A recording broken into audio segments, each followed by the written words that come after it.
O ministro do Supremo Tribunal Federal, Edson Fachin, negou hoje um pedido da defesa do presidente Michel Temer. A intenção dos advogados era que Temer só prestasse depoimento depois da perícia nas gravações da JBS. Os advogados do presidente Michel Temer alegaram que é de fácil percepção a absoluta impossibilidade de o presidente fornecer respostas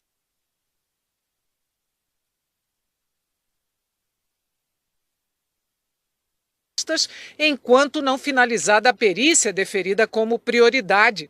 Especialmente impossíveis de ser respondidos seriam eventuais quesitos que digam respeito a uma gravação que, de antemão, já se sabe fraudada. Mas Fachin não aceitou o argumento. No fim do dia, decidiu manter o depoimento antes do resultado da perícia. Apenas reconheceu que o presidente Temer tem o direito, se assim desejar, de não responder a todas as perguntas. O presidente ainda não recebeu o questionário que deverá responder por escrito. No Planalto, Temer oficializou a troca de comando no Ministério da Justiça, deu posse a Torquato Jardim e disse que o Brasil vive uma crise institucional. O Brasil vive hoje momentos de grande conflito institucional. E vive momentos de conflito institucional precisamente porque não se dá cumprimento, muitas e muitas vezes, à ordem institucional. E o que nós precisamos, com muita celeridade, com muita rapidez, é exatamente recuperar a institucionalidade no país. Porque a recuperação da institucionalidade significa precisamente a manutenção da ordem. Torquato Jardim disse que foi convocado para ajudar na crise. Uma mudança relâmpago decidida no fim de semana. O substituído, Osmar Serralho, foi pego de surpresa e ele nem apareceu para entregar o cargo que ocupou por apenas 3 meses. Se limitou a uma carta de despedida publicada na página do Ministério. Serralho afirmou que Temer sofreu pressões de trôpegos estrategistas para tirá-lo do cargo. No centro das atenções, Leandro Daiello, diretor-geral da Polícia Federal, estava na posse, mas evitou a imprensa. Desde que foi convidado para o Ministério, Torquato Jardim tem dito que vai avaliar a permanência dele ou não no cargo. Bem diferente de seus antecessores, que desde os primeiros dias no cargo já garantiam a permanência de Daiello. Antes de tomar posse, Torquato Jardim deu uma entrevista ao Jornal Nacional. Ele disse à repórter Camila Bonfim que a Lava Jato é intocável. A Polícia Federal precisa ser controlada? Não, ela é uma instituição constitucional. Quem cria a Polícia Federal é a Constituição. Artigo 144 por ali na Constituição. Não é? Então, ela tem toda uma história de capacitação técnica, nacional e internacional. É uma história por si mesma. O senhor acha que o ministro da Justiça tem que ser comunicado com antecedência sobre essas operações e qual antecedência? Talvez a Polícia Federal queira compartilhar com o ministro de Estado. Pode até me recomendar que eu compartilhe com o Gabinete de Segurança Institucional, ou com o Ministério da Defesa, ou com o Ministério das Relações Exteriores, ou mesmo com o Presidente da República. Então, essa questão no Ministério da Justiça vai ter que ser refletida ainda. Torquato Jardim fez uma defesa enfática da Operação Lava Jato. É uma oportunidade talvez única na história do Brasil de se construir uma nova vertente ética na política. Eu viajei muito ao exterior, enquanto estava no Ministério da Transparência, Nações Unidas, OCDE, G20, não é? E é surpreendente para os governos estrangeiros, para as ONGs estrangeiras, a extensão que o Brasil está revirando as suas entranhas políticas. Apesar disso, Torquato sinalizou que pode fazer mudanças em cargos estratégicos para a investigação. O ministro não descartou tirar Leandro Daiello do cargo de diretor-geral da Polícia Federal. Na gestão de Daiello, a PF abriu investigações contra o PT no governo Dilma Rousseff e contra o PMDB na gestão de Temer, e também contra vários outros partidos.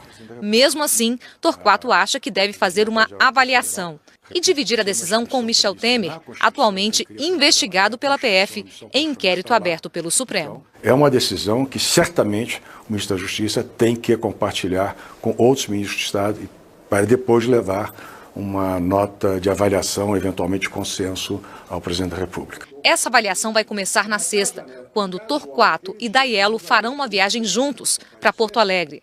Mesmo defendendo a operação, outra dúvida que surge é sobre o orçamento da Lava Jato, uma forma indireta de reduzir a força da operação. Torquato Jardim diz que amanhã terá conversas sobre orçamento.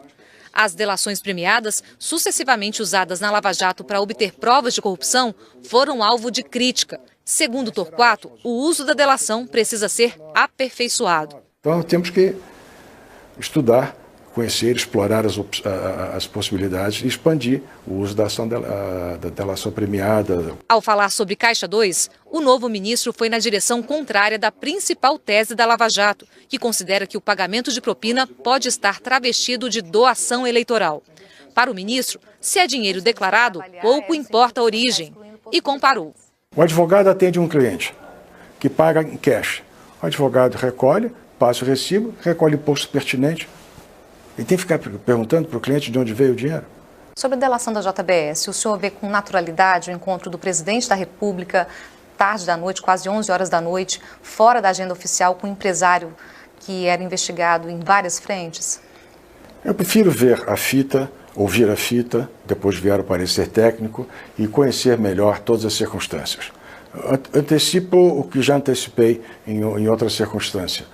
A cultura do parlamentar é virar a noite trabalhando. Agora, o presidente Michel Temer já admitiu essas conversas com Joesley Batista. O senhor que comandou um ministério que era responsável também pelo combate à corrupção, vê isso com naturalidade?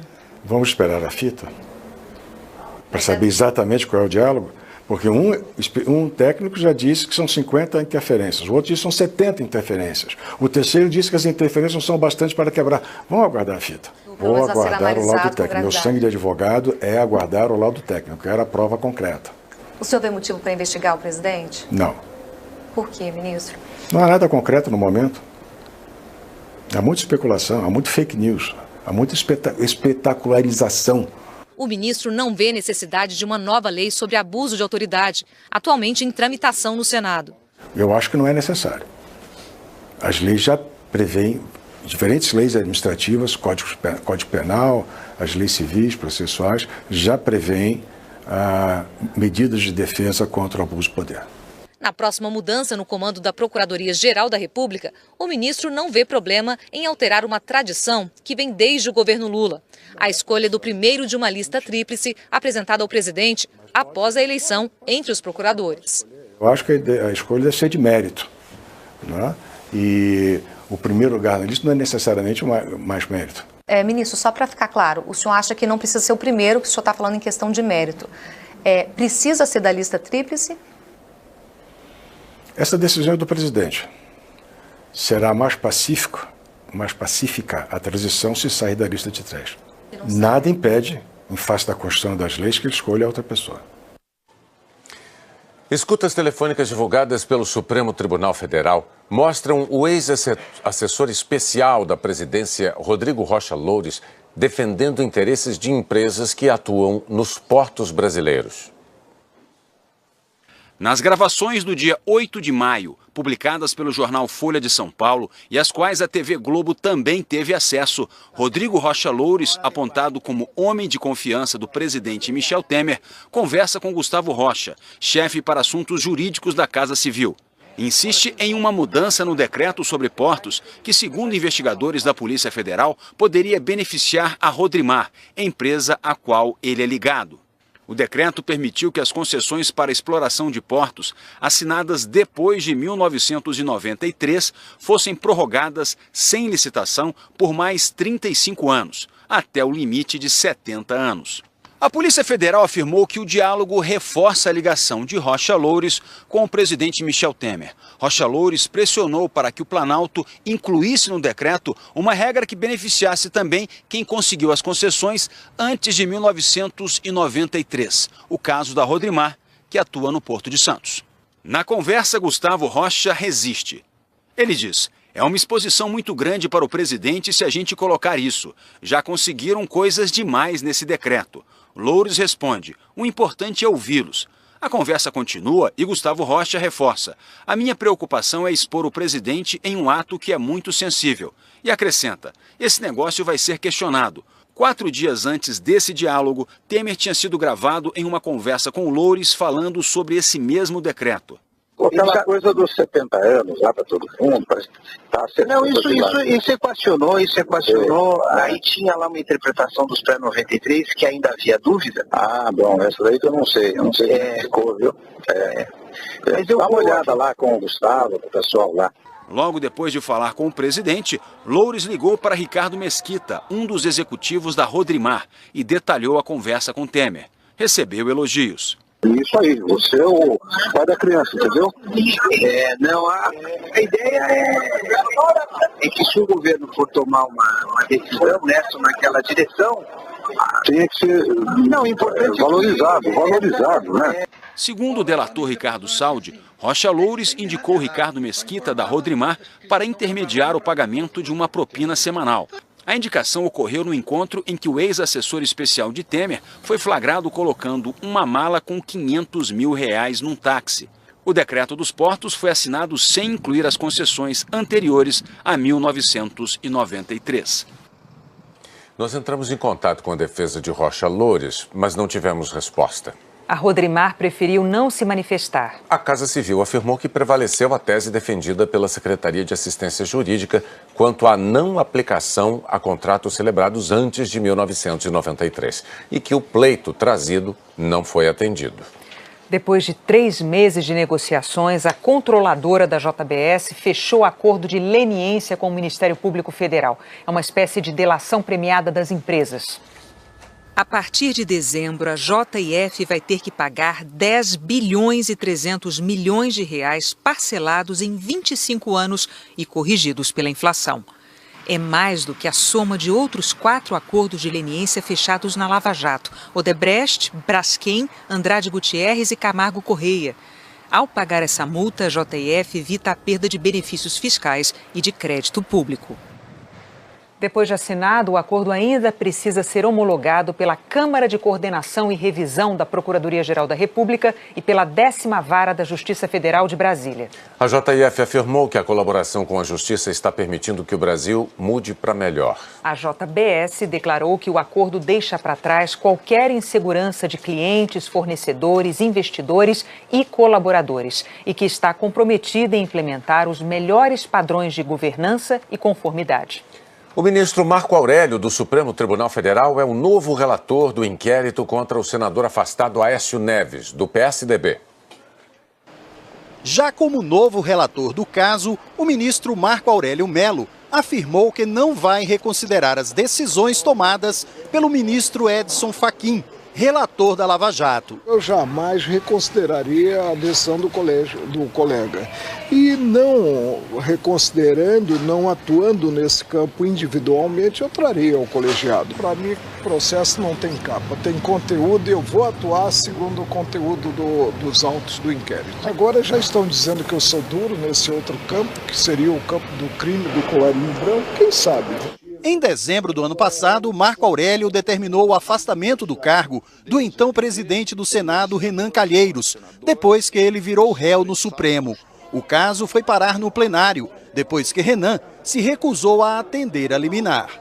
Marco Aurélio também votou contra a necessidade de a Assembleia Legislativa autorizar ação penal contra governador, porque, segundo ele, isso representaria uma blindagem e vem defendendo que Caixa 2 precisa ser punido como crime. Entre as questões que Marco Aurélio pode levar para os demais ministros está o pedido da Procuradoria-Geral da República para que seja revista a decisão de não prender Aécio. O pedido foi negado por Fachin. Também serão analisados pelo ministro os recursos de Aécio contra o afastamento do Senado e ainda os recursos da irmã dele, Andréa Neves, e do primo Frederico Pacheco, que querem deixar a prisão. Neste inquérito, Aécio está sendo investigado, entre outras questões, por conta da gravação em que ele aparece pedindo 2 milhões de reais ao empresário Joesley Batista, da JBS. A defesa do senador afastado Aécio Neves o considera vítima de uma armação criminosa conduzida por Joesley Batista com o objetivo de conseguir o benefício da delação premiada. Segundo a defesa de Aécio, a conversa com o empresário se referia a um empréstimo e não envolvia dinheiro público. O Senado escolheu os integrantes do Conselho de Ética e 3 são investigados na Lava Jato. Do começo ao fim da eleição ontem, foram apenas 2 minutos. Declaro eleito a chapa para o Conselho de Ética do Senado Federal. Entre os eleitos estão 3 investigados na Lava Jato, os 3 do PMDB. Eduardo Braga e Jader Barbalho vão ser suplentes, vão votar quando alguém faltar. Mas Romero Jucá, líder do governo no Senado, é titular. Ontem, no plenário, nenhum senador se manifestou contra as escolhas. Hoje, as indicações do PMDB foram bombardeadas. Um deboche com a opinião pública, dizemos, nós vamos nos julgar. E uma provocação, porque cada um desses gestos de deboche um dia estoura e a opinião pública não vai aceitar. Acho que tem que prevalecer um princípio. Quando a gente fala em conselho de ética, devia estar lá assegurado.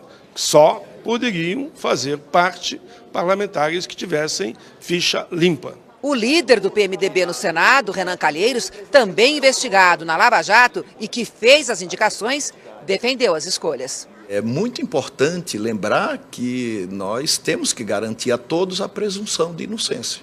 Você não pode privar ninguém de participar de nenhuma instância se ele não for julgado. Um pedido de cassação de mandato começa sempre pelo Conselho de Ética. No ano passado, por exemplo, o Conselho cassou o mandato de Delcídio do Amaral. Na próxima sexta-feira, vence o mandato do atual Conselho e só no dia 6 o novo vai ser instalado. E já vai ter trabalho. Os partidos Rede e PSOL protocolaram, no dia 18, uma representação em que pedem a cassação do mandato do senador afastado, Aécio Neves, do PSDB.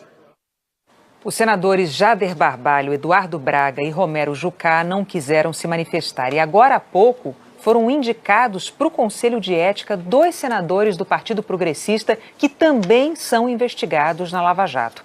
E outros 5 senadores do Conselho são investigados pelo STF, mas por outros crimes. Deixaram a prisão hoje de manhã o ex-governador do Distrito Federal, Agnello Queiroz, do PT, e mais 3 suspeitos de participar do esquema de corrupção na reforma do estádio Mané Garrincha, em Brasília. Eles tinham sido presos há 8 dias na Operação Panatenaico. O desembargador Neviton Guedes, do Tribunal Regional Federal da Primeira Região, considerou que Agnello Queiroz não tem como interferir nas investigações. No fim do dia, o desembargador concedeu habeas corpus aos outros 6 suspeitos, que já foram soltos. Entre eles, o ex-governador do DF, José Roberto Arruda, e o ex-vice-governador e ex-assessor de Michel Temer, Tadeu Filipelli. Todos negam participação em desvios. O Senado aprovou o fim do foro privilegiado para crimes comuns, mas retirou o artigo que permitia prender parlamentares condenados em segunda instância. E o foro privilegiado também foi tema de um julgamento no Supremo Tribunal Federal. A ação penal que deu origem à discussão no STF foi contra Marquinhos Mendes, do PMDB, atual prefeito de Cabo Frio, no litoral fluminense. Ele foi acusado de comprar votos na campanha à prefeitura em 2008, mas como virou deputado federal depois, acabou beneficiado com o foro privilegiado no Supremo. O Procurador-Geral da República defendeu a limitação do foro apenas aos crimes cometidos durante o exercício do cargo e que digam respeito ao desempenho da função de parlamentar. Tenho absoluta certeza, se não houver mudanças de paradigma nesse julgamento de hoje, não tenho dúvida de que o Supremo em breve retornará ao tema, mas aí não mais por razões principiológicas, mas por imperativo prático. O aumento exponencial de demandas criminais irá inviabilizar o regular funcionamento da Corte em breve espaço de tempo. O relator Luiz Roberto Barroso propôs uma mudança geral na interpretação sobre o foro por prerrogativa de função. Ressaltou que atualmente o foro privilegiado é muito extenso. Além de deputados e senadores, favorece presidente, vice, ministros, comandantes militares. Fora isso, há cerca de 30 mil autoridades com foro na segunda instância. É tão ruim o modelo que a eventual nomeação de alguém para um cargo que desfrute de foro por prerrogativa é tratado como obstrução de justiça, em tese. É quase uma humilhação para o Supremo o fato de que alguém está sob a jurisdição do Supremo ser considerado obstrução de justiça. Acho que não é preciso dizer mais nada. Barroso votou para limitar o foro privilegiado às acusações por crimes cometidos nos cargos de parlamentares e ministros, desde que esses crimes tenham relação com a função. Resguardar com foro de prerrogativa um agente público por atos que ele praticou e que não tenham nada a ver com a função para a qual se quer resguardar a sua independência, viola o princípio da igualdade, porque é a atribuição de um privilégio. No exercício da função, ele terá proteção. A norma se destina a proteger a independência e não a acobertar crimes que não guardem qualquer relação com o exercício do mandato. Depois do voto do ministro Barroso, o julgamento foi suspenso. Será retomado amanhã com o voto de Luiz Edson Fachin, relator da Lava Jato, que só aqui no Supremo envolve mais de 100 políticos com foro. Já no Senado foi aprovada a PEC do fim do foro nos crimes comuns, mas os senadores fizeram um acordo e retiraram um artigo que permitia a prisão de parlamentares condenados em segunda instância. O fim do foro aprovado não vale para presidentes dos poderes. A proposta segue agora para a Câmara, onde deverá passar pela Comissão de Constituição e Justiça e depois por uma comissão especial, até chegar ao plenário para 2 votações. A Comissão de Constituição e Justiça do Senado aprovou hoje, por unanimidade, a proposta que estabelece eleição direta para presidente e vice, caso os 2 cargos fiquem vagos nos 3 primeiros anos do mandato. Atualmente, a Constituição prevê eleição indireta a partir do 2º ano do mandato. Como a proposta muda o texto constitucional, ela tem que passar por uma votação mais extensa. Da comissão, ela segue agora para o plenário do Senado, onde terá que ser aprovada por 3/5 do total de senadores, no mínimo 49 votos em cada uma das votações. Se aprovada, a proposta segue para a Câmara, onde terá que passar por 2 comissões, a de Constituição e Justiça e uma outra criada especialmente para analisar o texto. Por último, segue para mais 2 votações no plenário da Câmara. E assim como no Senado, a proposta precisa de aprovação de, no mínimo, 3/5 do total de deputados, o equivalente a 308. A seguir, o Banco Central volta a reduzir a taxa básica de juros. Passam de 50 os municípios em emergência por causa da chuva no Nordeste.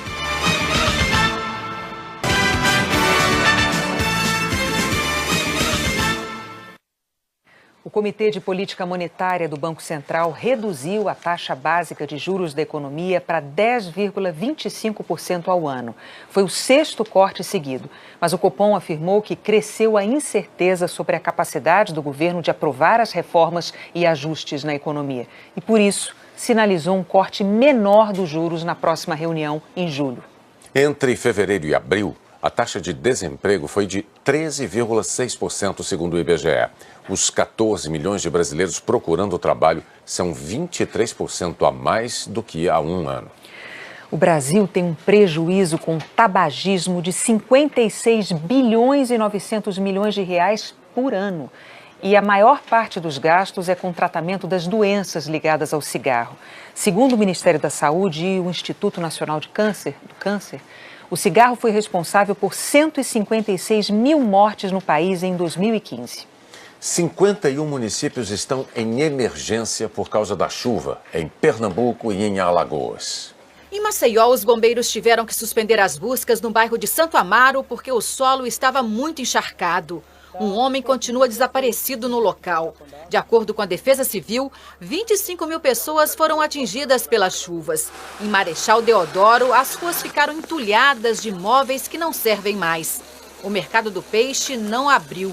Pelo menos 700 pescadores foram obrigados a deixar suas casas e não podem voltar ao trabalho por causa da sujeira da água. Em Pernambuco, mais um dia de muito trabalho nas 24 cidades atingidas pelas enchentes. Já são 55 mil desabrigados ou desalojados. A água do rio Una baixou, mas a rotina dos moradores vai demorar a voltar ao normal. As imagens de destruição estão por toda parte. Só aqui em Barreiros, dos 42 mil moradores, 17 mil tiveram que abandonar as suas casas às pressas para não perder a vida. As doações não param de chegar, mas a necessidade é tão grande que há disputa na hora da distribuição. Também choveu forte na região metropolitana do Recife. Avenidas importantes ficaram alagadas e um enorme engarrafamento se formou durante toda a manhã. Foi tanta água que a terra encharcou e provocou o deslizamento de uma barreira neste morro no bairro de Dois Unidos, na zona norte do Recife. Uma dona de casa de 37 anos e o sobrinho de 14 morreram soterrados. Quando eu olhei, desceu a barreira todinha, soterrou todo mundo, eu consegui sobreviver, não sei como, né? Foi um milagre, né? Vamos conversar com a Maju Coutinho, lá em São Paulo, para saber da previsão do tempo para todo o Brasil. Mas primeiro a gente quer saber, Maju, boa noite, como é que fica a situação nessa região do Nordeste? A chuva forte continua? Oi, Renata, boa noite para você, para o Bonner e para todos. Continua chovendo, com menos intensidade, menos volume, mas como está muito encharcado ainda o solo, ainda é preocupante a situação. Em Pernambuco, as cidades mais castigadas pela chuva ficam na chamada Zona da Mata Sul e também no Agreste. Ainda tem previsão de chuva para lá. Mas os maiores volumes são esperados amanhã em Sergipe e em Alagoas e também deve chover forte no leste da Paraíba e do Rio Grande do Norte. Mas o aviso de risco de deslizamento vale para a área toda aqui entre Alagoas e Rio Grande do Norte, justamente pelo fato do solo estar muito encharcado. Os maiores volumes nas capitais devem se concentrar em Aracaju, chove a qualquer hora em Maceió e no Recife. Na maior parte da região norte ainda tem previsão de pancadas, escapam da chuva áreas do Acre, de Rondônia, sul do Pará e quase todo o estado do Tocantins. Friozinho em Rio Branco e tempo firme, calor e sol em Palmas, chuva e calor em Boa Vista. Tempo dividido no centro-oeste, sol em grande parte de Mato Grosso do Sul e também aqui de Mato Grosso e chuva nas outras áreas. Brasília está no caminho da chuva e Cuiabá e Campo Grande no caminho do sol e do frio. Amanhã a frente fria continua seu deslocamento, deve chover forte em quase todo o sul do país. Chuva também que toma conta aí de todas as capitais, juntamente com o frio. Também chega a chuva a São Paulo, no Rio. Pode ter névoa de novo de manhã e a partir da tarde chuva, sol o dia todo em Vitória e 30 graus por lá. Renata. Até amanhã, Maju. Até amanhã. Bonner. A imprensa dos Estados Unidos passou o dia especulando se o presidente Donald Trump vai mesmo abandonar o acordo mundial que protege o meio ambiente, como prometeu durante a campanha. A pergunta que atormenta o mundo continua sem resposta.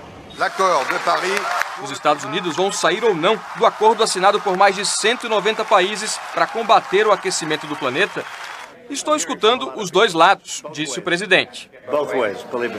Mas assessores da Casa Branca disseram que Trump está convencido a deixar o acordo, porque ele prejudicaria a economia.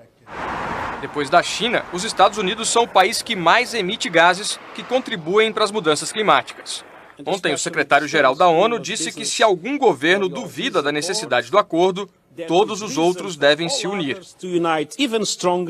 A União Europeia alertou: não há nenhum plano B, porque não existe planeta B.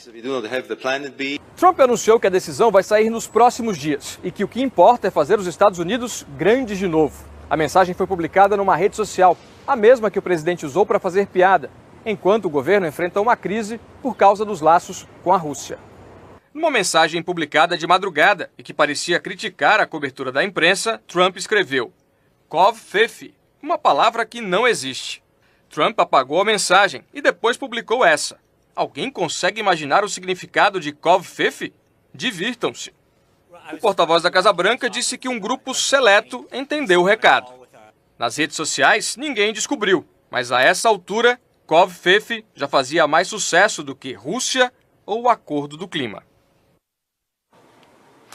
A Rússia disparou mísseis contra o Estado Islâmico na Síria. Do mar Mediterrâneo, um navio de guerra e um submarino lançaram 4 em direção a posições do grupo terrorista perto da cidade de Palmira.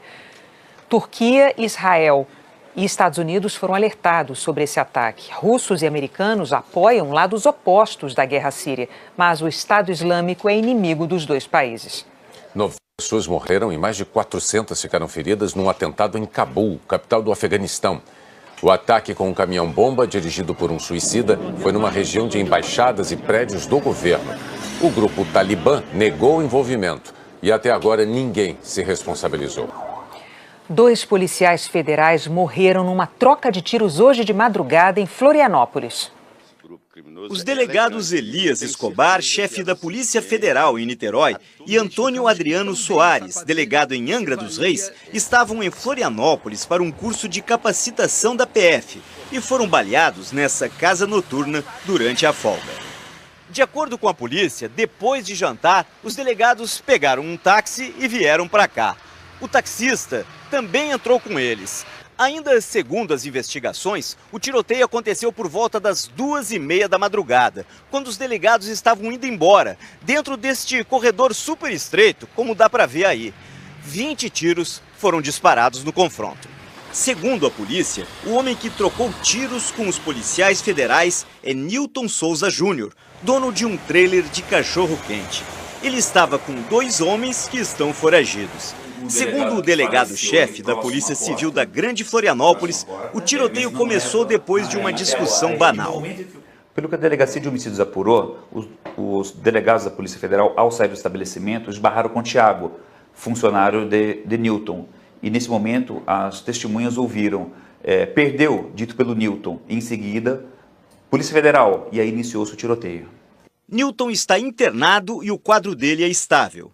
O delegado Elias Escobar morreu no local com um tiro na cabeça e outro no peito. O delegado Antônio Adriano, mesmo baleado no tórax, conseguiu ir de táxi para o hospital, onde acabou morrendo. Ele foi responsável pelo primeiro registro do acidente aéreo que provocou a morte do ministro do STF, Teori Zavascki, no começo do ano. A investigação do caso passou para Brasília. A Polícia Federal prendeu o ex-superintendente do Ministério da Agricultura em Goiás, Francisco Carlos de Assis, na segunda fase da Operação Carne Fraca. Ele já é réu no caso, acusado de receber propina para favorecer os interesses da BRF, dona das marcas Sadia e Perdigão. O juiz Marcos José Grey viu indícios de que Francisco Carlos tenha destruído documentos e registros de conversas. A defesa de Francisco Carlos de Assis não retornou os nossos contatos. O Ministério da Agricultura afirmou que já existe um processo administrativo para investigar o ex-funcionário. A defesa da BRF reafirmou que não compactua com práticas ilícitas, que tem cooperado com as autoridades e que tomará medidas se for verificada qualquer violação da legislação ou das normas internas. A seguir, a primeira missão espacial para explorar a atmosfera do Sol.